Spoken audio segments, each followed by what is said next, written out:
the air bubble of radius 0.25 millimeters, right? So your radius is 0.25 times 10 to the minus third, right? So that's what you do with millimeters, right?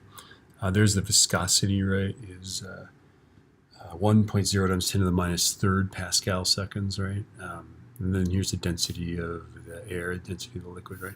Explain the origin of the buoyancy force on the air bubble.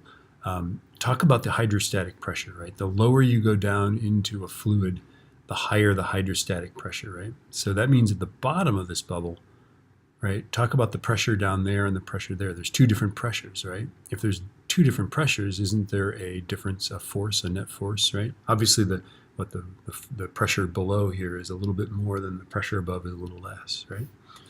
Okay, let's see. With reference to the ratio of the weight of the buoyant to the buoyant force, show that the weight of the air bubble can be neglected, right? The weight of the air bubble is going to be what the density of air times the volume of the bubble times g, right? The weight, the buoyant force is going to be the density of the water times the volume of the bubble times g, right? There's a huge difference between the density of the air and the density of the water, right? Okay, so talk about that.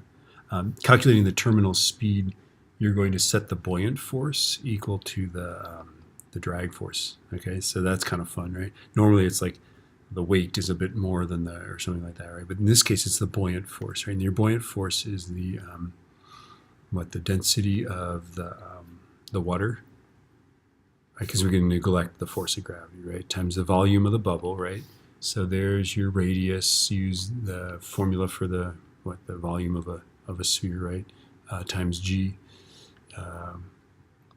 and then what the force drag is 6 times pi times the viscosity, which is here, right?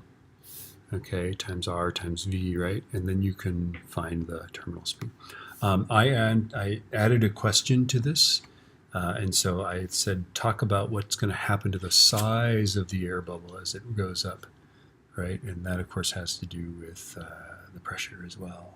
Okay, so what's going to happen to the size of the air bubble as it rises through the fluid? All right.